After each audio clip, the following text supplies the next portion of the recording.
ዛሬ በሰማይ በስፔስ በባህር የሚመጣን የሀገርን አንድነት ነፃነት የሚቀናቀን ጠላት ለመመከት ኢትዮጵያ በሁሉም መስክ ዝግጁ ትሁን ስንል ዘመን የሚዋጀው ስራ ካልሰራን በስተቀር እንደ አርቲፊሻል ኢንተለጀንስ ያሉ የነገን የውጊያ ስርዓት የሚወስኑ በአየር ኃይላችን እጅግ አስደማሚ የሰው ልጆች የማድረግ አቅም የታየበት ብቃት እና ሌሎችም ቴክኖሎጂዎች ዛሬ መገንባት የሚያስፈልገው ነገን መዋጀት፣ ኢትዮጵያን ማጽናት፣ ኢትዮጵያን ማስቀጠል፣ ኢትዮጵያን ለቀጣዩ ትውልድ ማሸጋገር የኛ ታሪካዊ ኃላፊነትና አደራ ስለሆነ ነው። የለውጥ መንግስት እንደመጣ የመጀመሪያ ክቡር ጠቅላይ ሚኒስትራችን ግልጽና ማሻማ አቅጣጫ ነው የሰጡት። 1920ዎቹ አጋማሽ ጀምሮ በሰገሌ ጦርነት ለኢትዮጵያ ነጻነት ጀብድ ፈጽሟል። በሀገር ውስጥ የሚካሄዱ የእርስ በርስ ግጭቶችን ለማስቆም ተልዕኮች ተወጥቷል። በ1950ዎቹ በቶጎ ጫሌ ዘመቻ አኩሪ ግዳጅ ተወጥቷል። ከ1969 እስከ 1970 በተካሄደው የኢትዮ ሶማሊያ ጦርነት ከ25 በላይ የሶማሊያ ጦር ጄቶችን በማውደም ለካራማራ ድል ስኬት ታላቅ ሚና ተጫውቷል።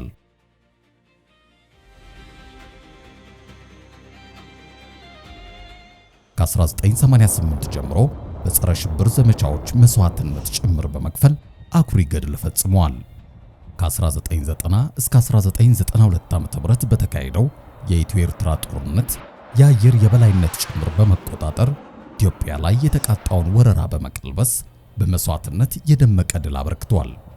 በ2008 የሱዳን ሙርሌ ጎሳ ታጣቂዎች በጋምቤላ ክልል ሰርገው በመግባት ያገቷቸውን ሕፃናት ለማስለቀቅ ከልዩ ኃይላችን ጋር የተቀናጀ ውጤታማ ዘመቻ አድርጓል።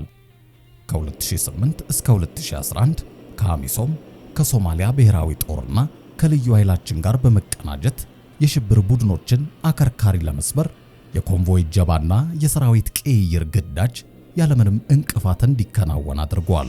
ዛሬ በ90 ዓመቱ ደግሞ ዓለም የደረሰበትን ቴክኖሎጂ ታጥቆ ሰማዩ የኛ ነው ቃሉን አንግቦ ደመናውን እየቀዘፈ የኢትዮጵያን ሰንደቅ ዓላማ እያውለበለበ በሰማዩ ላይ እያጓራ ለኢትዮጵያ ዘብ ሆኖ ቆሟል።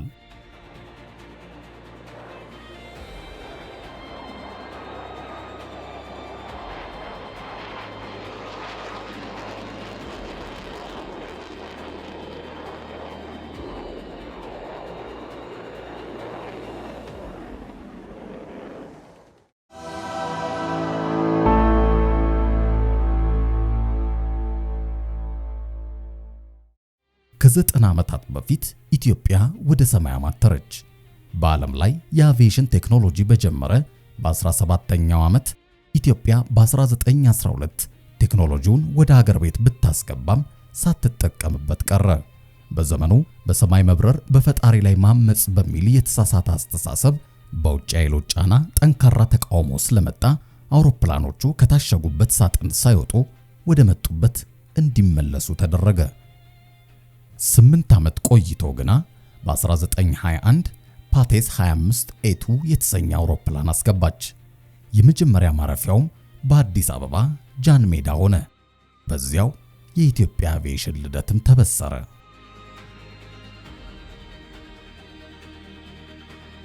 በ1928 ለመጀመሪያ ጊዜ አየር ኃይል የሚል ስምና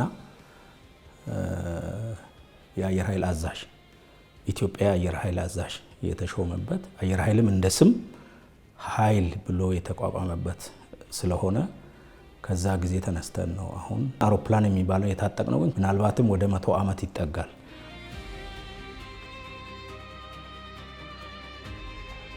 በ1921 ኢትዮጵያ ውስጥ አውሮፕላን ሲገባ በ1928 እንደ ኢትዮጵያ አቆጣጠር ኤርፎርስን መሰረት ብዙ ሀገራት እንደ ሀገር ገና ያልቆሙበት ጊዜ ነበረ እና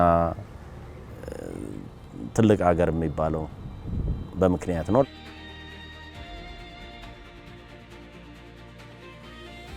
በአንዲት አውሮፕላን የጀመረው ጉዞ እስከ 1928 ድረስ የፈረንሳይን ጨምሮ የጀርመንና የጣሊያን አውሮፕላኖች ወደ ሀገራችን ገቡ። ቢሆንም በርካታ አውሮፕላኖችን አሰልፋ ሀገራችንን በወረረችው ጣሊያን የኤር ጥቃት መሬት ላይ እንዳሉ ወደሙ።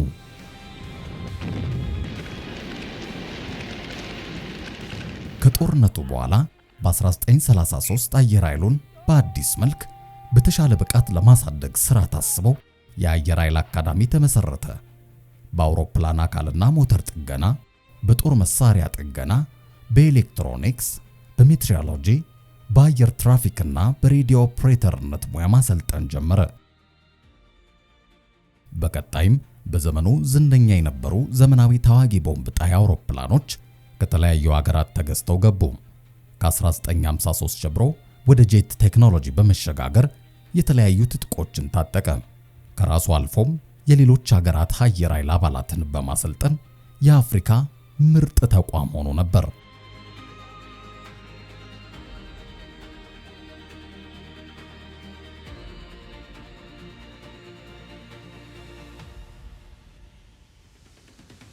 በንጉሱ ጊዜ በርካታ አውሮፕላኖች ከዛ በኋላ በርካታ በዛ ዘመን ያፈራቸው አውሮፕላኖች የትራንስፖርት አውሮፕላኖችን በርካታ ሄሊኮፕተሮች ከፈረንሳይ ተዋጊ አውሮፕላኖችም እስከ F5E የሚባሉ በርካታ አውሮፕላኖች ገብቷል በንጉሱ ጊዜ። በእኔ እምነት በንጉሱ ጊዜ በጣም በዛን ዘመን ባለው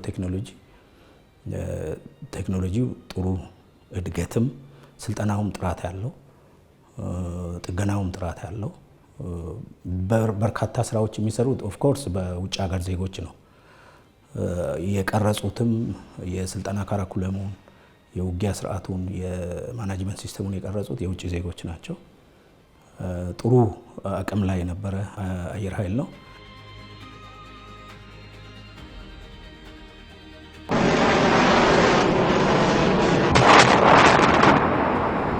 በ1967 የንጉሱ ስርዓት ተወግዶ ወታደራዊ መንግስት ስልጣን ሲይዝ በአየር ኃይሉ የአደረጃጀት ለውጥ ተደረገ። የደርግ መንግስት ከአሜሪካ ጋር የነበረው ዲፕሎማሲ በመሻከሩ ፊቱን ወደ ሩሲያ ዞረ። በ1970 ለውጊያ መለማመጃና ለመረጃ ስራ የሚያገለግሉ ቁጥራቸው በርካታ የሆኑ ጄት አውሮፕላኖችና ሄሊኮፕተሮች ከሩሲያ አስገባም። አየር መቃወሚያ ባትሪ በሚል ተደራጅቶ የነበረው ዩኒትም በዚያው ዓመት ሚሳኤል በመታጠቅ አየር መከላከያ በሚል ስያሜ ተደራጀ። በደርግ ጊዜ ዓላማውን ትንሽ ወደ ሶሻሊስት ርዕዮተ ዓለም በመቀየሩ የኢስተርን ብሎክ ቴክኖሎጂዎች በገፍ የገቡበት ጊዜ ነው። በቴክኖሎጂ ሲታይ አሁንም ጠንካራ አየር ኃይል ነበረ በዛን ጊዜ።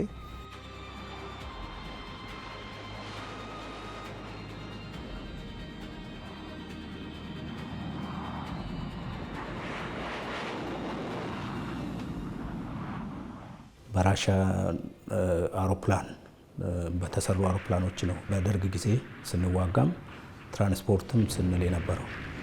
በሶማሌ ወረራ ጊዜ በደንብ የተደራጀ የሰለጠነ እና በወቅቱ ለሚመጥ ቴክኖሎጂ የታጠቀ በመሆኑ ሶማሌን እንድናሸንፍ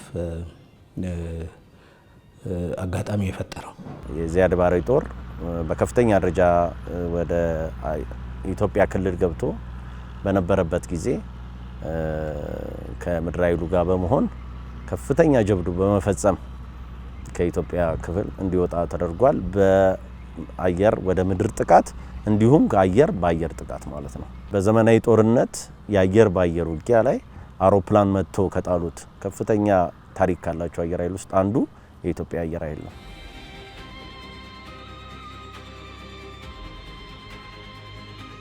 ስልጠናዎቹም ጥገናዎቹም ቀላል አይደለም። እንደሚባለው እንደውም ወደ 19 እንደ አውሮፓ አቆጣጠር 1982 አየር ኃይል በመሰረቱ ፒክ ላይ የደረሰበት እና በርካታ በራሪዎች ጀግና በራሪዎች ያፈራበት ጥሩ ኢንጂነሮች ቴክኒሻኖች ያፈራበት ነው።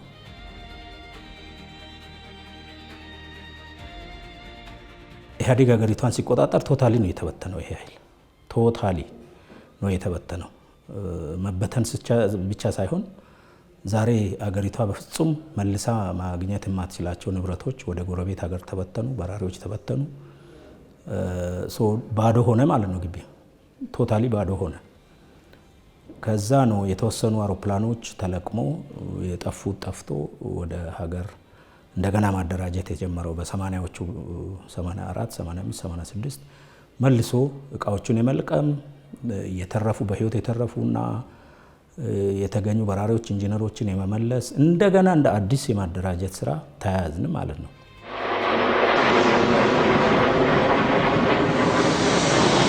በዘመነ ኢህአዴግ ተዳክሞ የነበረው አየር ኃይል በአግባቡ እንኳን ሳይደራጅ ከኢትዮጵያ ተለይታ ሀገር የሆነችው ኤርትራ 1990 ኢትዮጵያን ወረረች። ይሄ ምክንያት ሆኖለት አዳዲስ ትጥቆችን ታጠቀ። ሀገራዊ ኃላፊነቱንም በብቃት ተወጣ።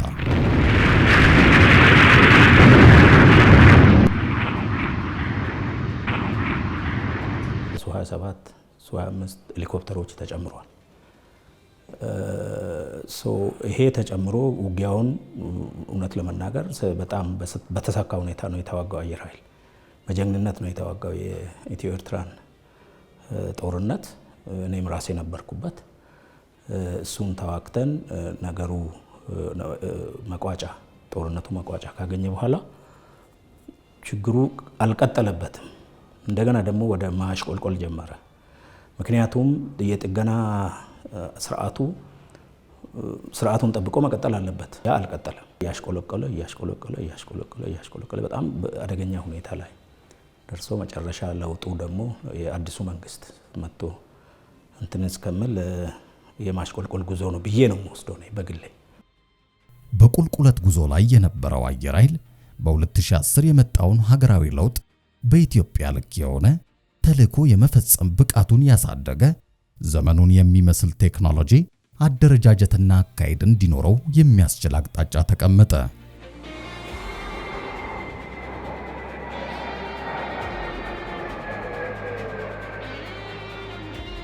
የለውጥ መንግስት እንደመጣ የመጀመሪያ ክቡር ጠቅላይ ሚኒስትራችን ያሉን ምንድነው? አሁን የውጊያ አውድ ተቀይሯል። እንደ ድሮ ምሽግ ቆፍሮ ምሽግ ውስጥ ቁጭ ብሎ ተዋግቶ ማሸነፍ ቀርቷል። አሁን የሚጠብቀን የኤርፎርስ ወይ የሚሳኤል ውጊያ ነው። የውጊያ አውዱ ተቀይሯል። ስለዚህ ከዚህ አንጻር ነው ሰራዊታችንን መገንባት ያለበት፣ አየር ኃይልን መገንባት ያለበት። ክሊር ግልጽና ማሻማ አቅጣጫ ነው የሰጠው።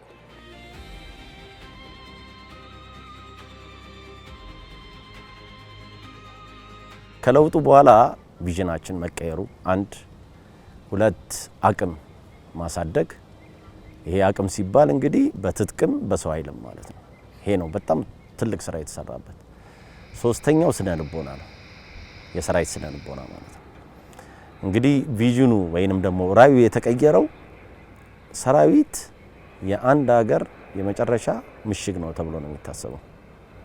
የአንድ ሀገር የመጨረሻ ምሽግ ሲሆን ደግሞ በምን ተይዞ ነው ሲባል ሀገራዊ ፍላጎትን ናሽናል ኢንተረስት የሚባለው በእንግሊዘኛ እሱን የሚያስከብር ነው የሚሆነው ማለት ነው። ስለዚህ ይሄንን ታሳቢ ተደርጎ በመንግስት የተሰጠው አቅጣጫ ሲታይ ለአየር ኃይል የተሰጠው ተልዕኮ በጣም ከፍተኛ ነው።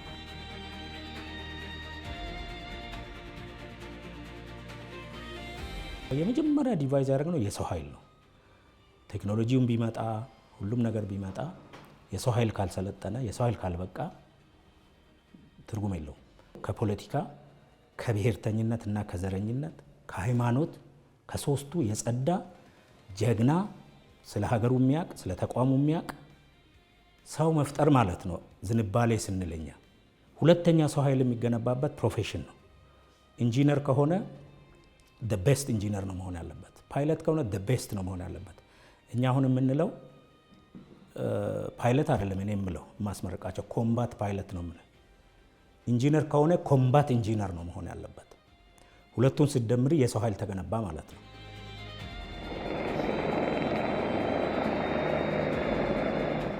ትጥቆችን ማዘመን፣ የውጊያ መሰረተ ልማቶችን ግንባታና ምቹ የስራና አካባቢን መፍጠር ደግሞ ሌሎቹ ሪፎርሙ ትኩረት ያደረገባቸው ስራዎች ናቸው።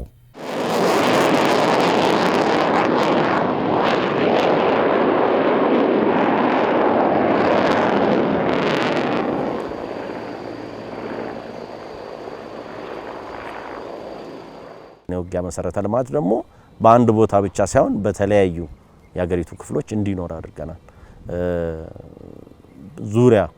ዙሪያ መለስ በሆነ ሁኔታ የሀገሪቱን ክልል በሚያስጠብቅ ሁኔታ ላይ ራዳሮችን፣ አንቴናዎችን በመትከል ግንኙነት፣ አሰሳ፣ ዳሰሳ ማድረግ በሰው አልባ ቴክኖሎጂዎች እያንዳንዷን የሀገሪቱ ክፍል ማየት፣ መመዘን፣ ማረጋገጥ አድርገናል።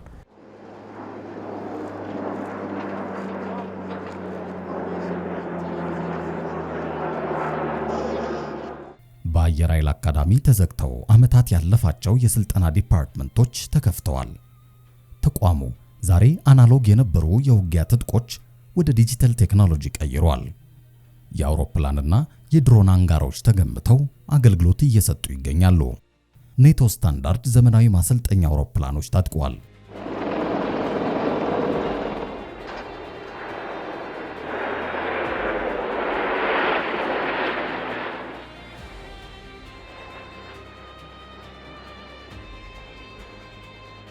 የታጠቅናቸው ትጥቆች በአሁን ሰዓት ትልልቅ የሚባሉ የኔቶ አባል ሀገራት ያላቸው ዌፐን የተጣጠቅ ነው። ያንን ማለት ነው ከሰው ኃይሉ ጋር አስተማምነን ቴክኒሻኑም በራሪውም ያንን ብቃት ይዞ ነው የጀመረው።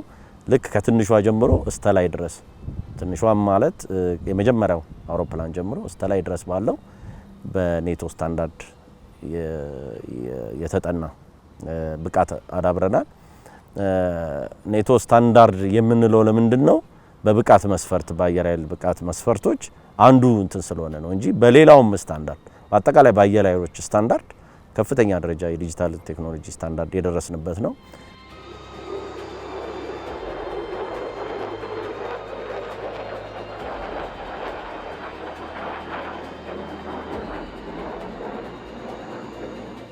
የ90 ዓመት የገዘፈ ታሪክ ያለው የኢትዮጵያ አየር ኃይል በስከዛሬ ጉዞ ሀገራችን ሰላምና አንድነቷ እንዲጠበቅና ሉዓላዊነቷን ለማስከበር በመታደርገው ጦርነቶች ታሪክ የማይዘነጋው ጀብድ ፈጽሟል። ሉዓላዊነትን የማስከበር ዘመቻዎችና በሌሎች የሀገርን ሰላምና ሉዓላዊነትን የማስጠበቅ ተልዕኮች የኢትዮጵያ አየር ኃይል በኢትዮጵያ ሰማይ ላይ ደማቅ ታሪክ ጽፏል።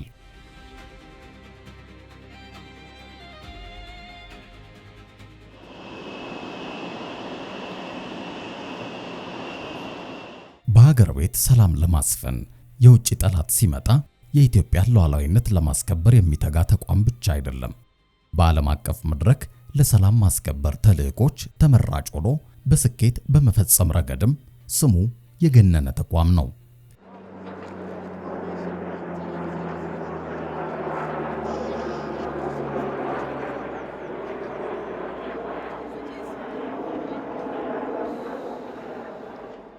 ታንዛኒያ ነፃ ከወጣች በኋላ ከሞዛምቢክ እየተነሱ ጸረ ቀኝ አገዛዝን የሚቃወሙትን ታንዛኒያ ውስጥ ይመቱ ነበር። ያን ከዚህ ሄደን የታንዛኒያን ኤር ስፔስ ጠብቀናል። እሱ ብቻ አይደለም። በ1960 ኮንጎ በመንግስት ታዘው ወዲያውኑ ነው ፋይተር ይዞ ወደ ኮንጎ ተሰማርቶ ሰላም ሲጠብቁ የነበረው። በዳርፉር በአብዬ በተለያየ ቦታዎች አየር ኃይል በርካታ ስራዎችን ሰርቷል። ከ2016 ጀምሮ ህዳር 20 የኢትዮጵያ አየር ኃይል ቀን ሆኖ መከበር ጀምሯል። በ2016 በመስዋዕትነት ሀገር ያዋጀ የኢትዮጵያ አየር ኃይል፣ በ2017 የተከበረች ሀገር የማይደፈር አየር ኃይል በሚል መሪ ቃል ቀኑ የተከበረ ሲሆን ዘንድሮ ደግሞ የኢትዮጵያ አየር ኃይል የአንድነትና የነጻነት ምልክት በሚል መሪ ቃል በተለያዩ ዝግጅቶች ይከበራል።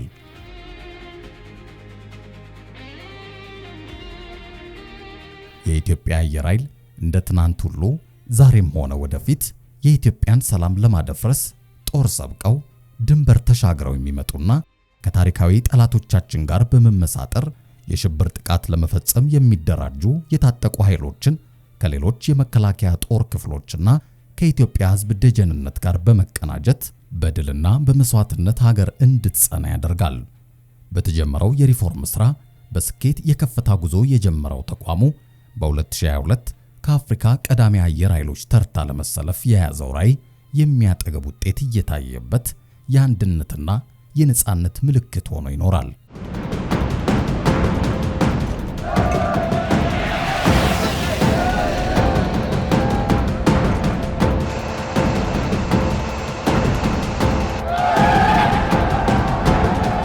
ያለን ቁመና በእውነቱን ለመናገር በቴክኖሎጂ፣ በሰው ኃይል፣ በአስተሳሰብ እና ደግሞ በራዕይ ከፍተኛ ደረጃ የደረሰበት ሁኔታ ነው ያለው።